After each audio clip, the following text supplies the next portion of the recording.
This is my basement hall. It has dimensions of around 45 feet from this wall to that wall and approximately 25 feet from that wall to where I am standing. It had six recessed lights which were not enough, and I wanted to add two more in the middle, one you see here and one there. And also I wanted to add a projector with a screen on that side. I took a few quotes from a couple of electricians, and it was coming out to be around $1,400 approximately. And add to that drywall repairs, which are around $50 per hole in the drywall, with 8 to 10 expected holes. So that total cost was around $16 to $100 to maybe $18 or $2,000 even.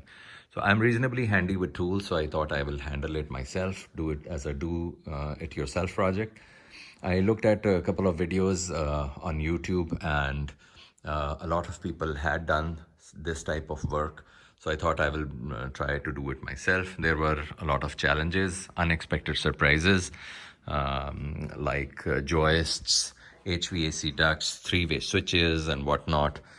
And in the later part of the video, I'll show you how I did this project and what are the challenges which I faced, so that if anyone else wants to do this, they should have a reasonably good idea of what to expect realistically when you take up this type of a job. In the second part of the video, I'll show all of that. Thanks. So I have this weekend project of installing this Vankyo V630 LED projector in my basement.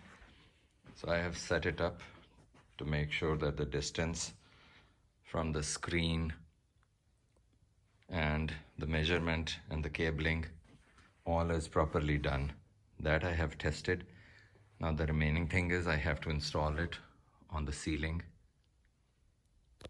right about here, and for that I will need to mount it using the hardware that I have purchased separately from Amazon. So this is the ceiling mount that has been screwed in here, and it will be installed over there. So the things that I need to do first of all is install the projector there. That pencil mark is the distance in the middle of this hallway, approximately 138 inches from that screen up till here. That's a 120 inches screen, so it covers it properly. At this time it is not covering it because it is just lying there for test purposes. Once it is installed on the ceiling, mounted on the ceiling, then it should be squared in the center. So what I need to do is, after the installation, I have to provide a power outlet here and also run this HDMI cable from under the ceiling right up till that amplifier, because that is where the sound system is connected. I don't expect it to be a difficult project, and the reason is that I have this utility room which gives me clear access behind the ceiling, and from there I will run the wires, both wires towards this side, the HDMI and the power cable. The power I will take from an existing outlet over there, and HDMI cable will come here, run straight along with that duct, and then from there go behind that wall to the breaker panel and down. At least that is the plan. Once I start doing it, I may run into some problems for which I will then make the decision accordingly. So let's start the work. Since it will be easier if I use this laser distance meter, which I have. It helps measuring long distances without using the tape, because it is difficult for any dimension larger than 6 or 7 feet with a single person. So this is a good handy instrument that I have used for quite some time. I'll make another video on how to use this and what benefits does it offer.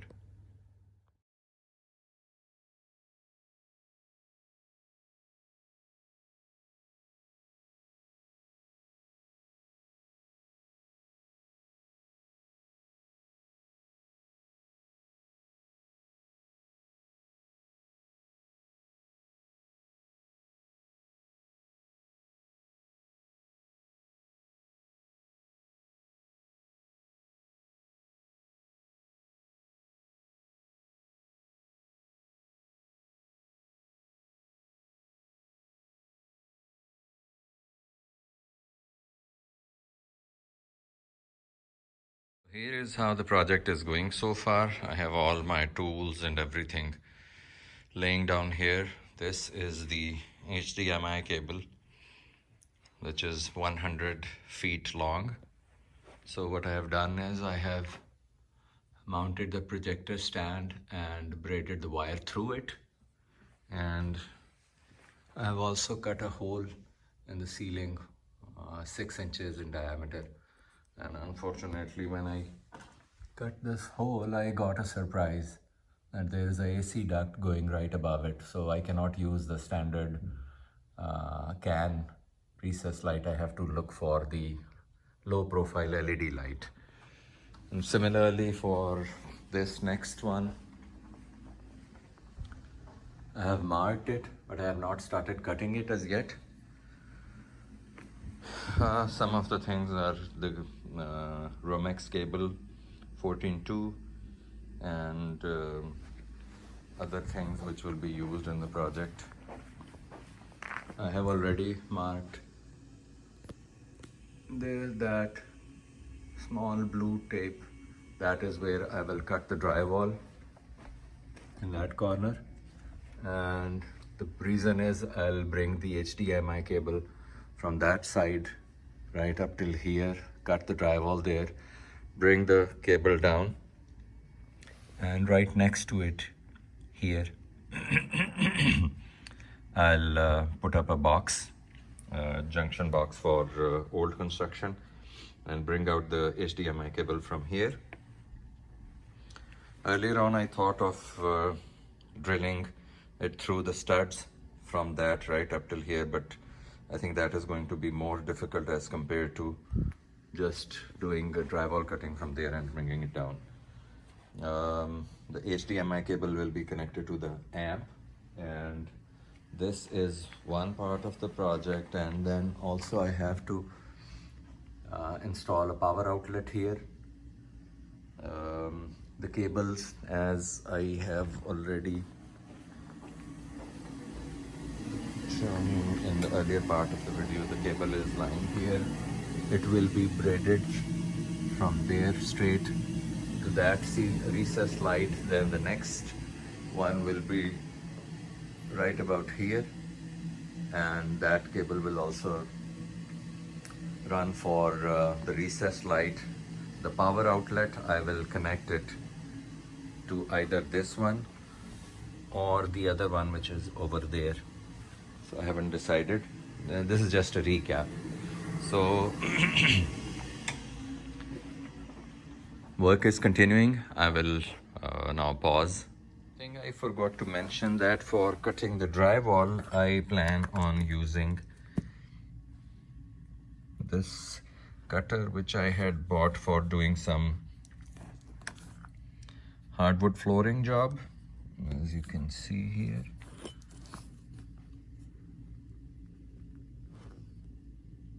It has very fine small teeth, so I expect that it will do a neat job. I bought it from Home Depot, I think a few years back, for maybe $40.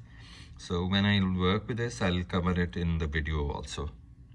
So for this project, I have run into another problem. Seems like from one problem I'm getting into another one. So I have made this hole for connecting the electrical box, and I was thinking that I could just run the cable straight from there to the utility room and then from there onwards. I did not realize that if I try to run it straight, these are the stairs and this is a dead end. And here I have a duct, AC duct. So I am not sure how I can do this, that I bring the cable down in here, up, goes here, and then into the utility room and then over there. So even if I am able to get it right up till here, then the path to that corner and from there onwards again is pretty difficult. So I'm wondering what to do now. One option is that I run the cable straight up to this duct, make a hole here and there, basically cut the drywall there, fish the wire from right up till there to this corner, bring it down, run it all along that duct up till the very end, cut a hole there, add another hole there, so that once the wire is there, I can push it up there, take it to that end, and then bring it down from there. So 5 or 6 more holes of drywall. I did not want to do that. I was trying to avoid that, but seems like there is no way around it. So, okay, we'll try it again. So I'm going to cut the drywall here. It's around 4 inches by 4 inches square. Another square 4 inches by 4 inches, and that one, that's around 6 inches by 4 inches. So let's start the work on that.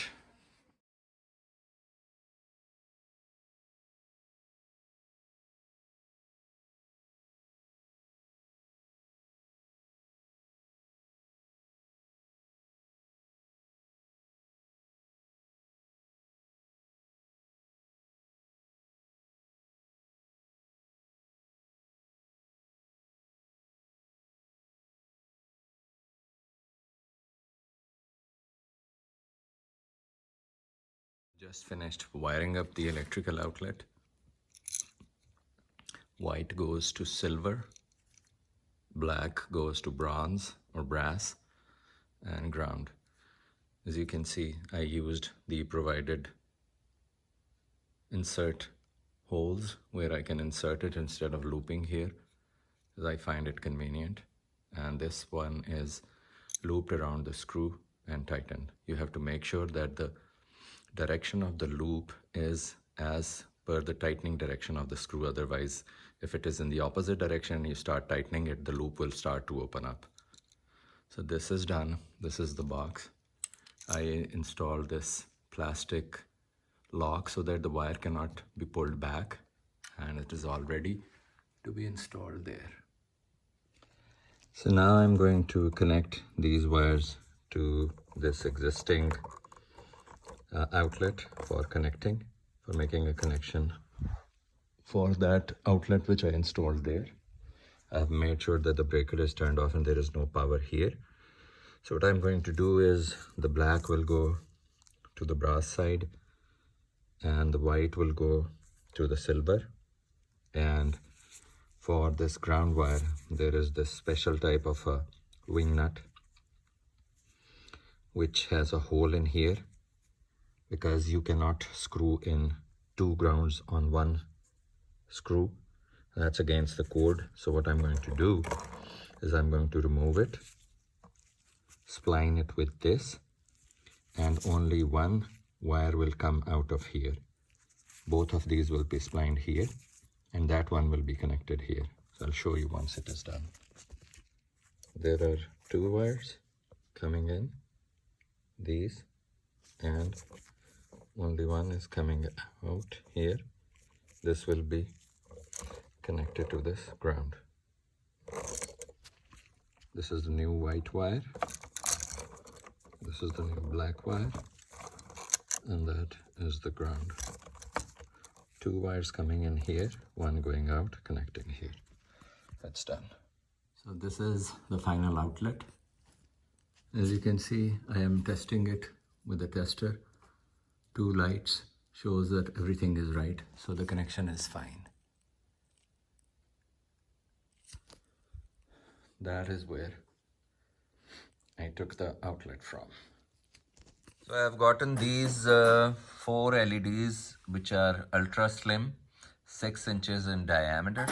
So this is how it looks like in fit and finish. So not very thick, I think almost the same size as the drywall. So it is going to come in pretty handy. This is its power connector.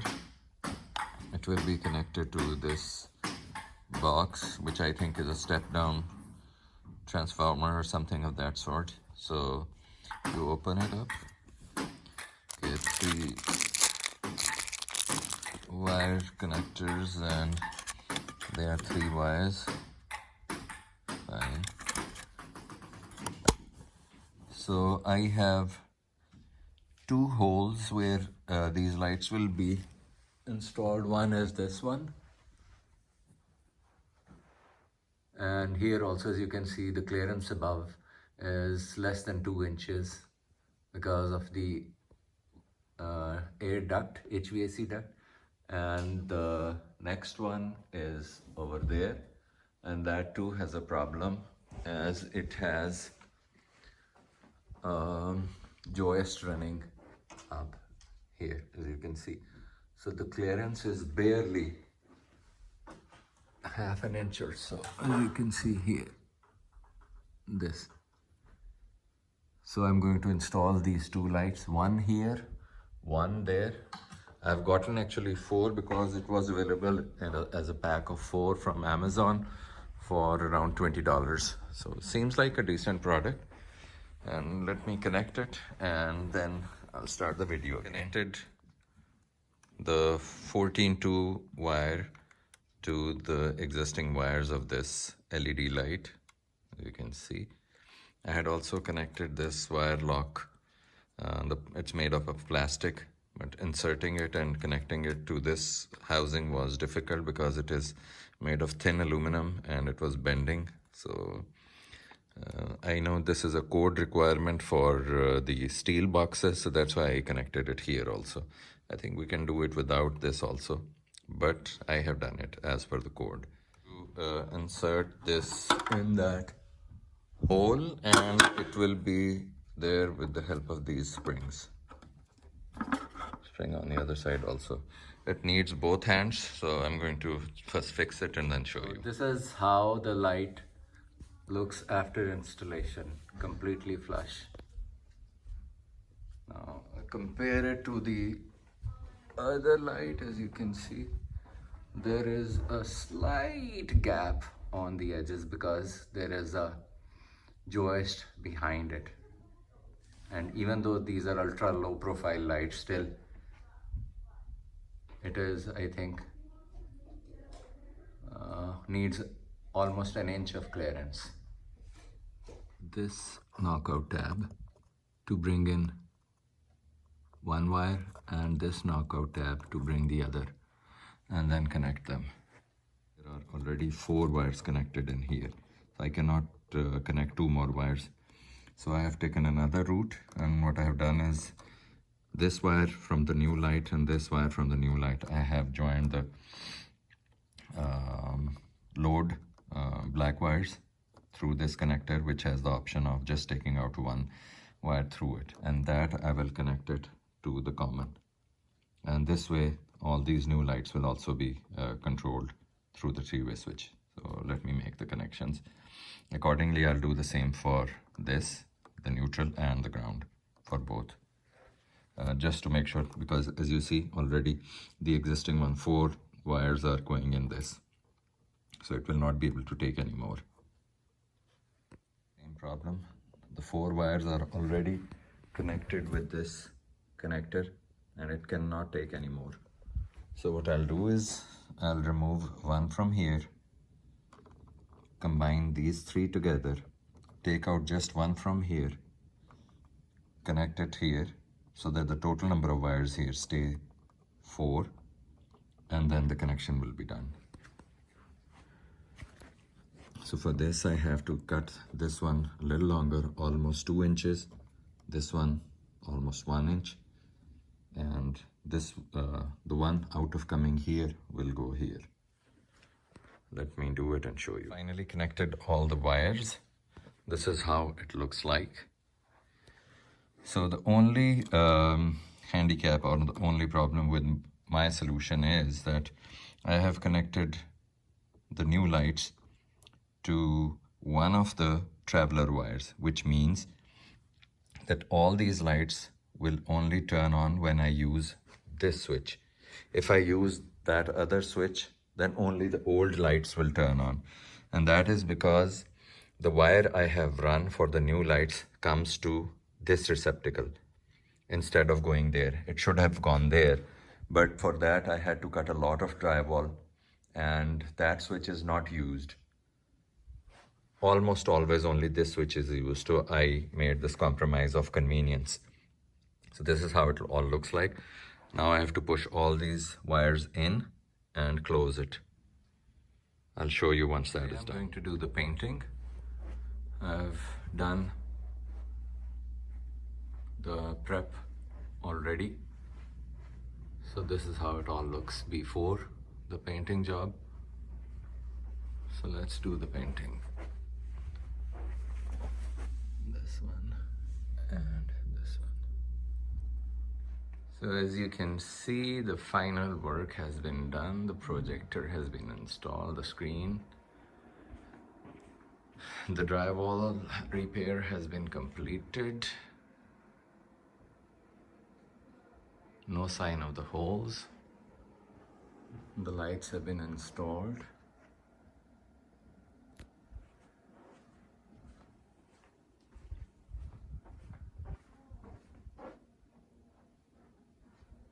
So it's all done.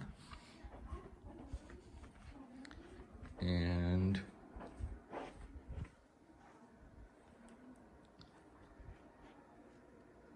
this is the final result.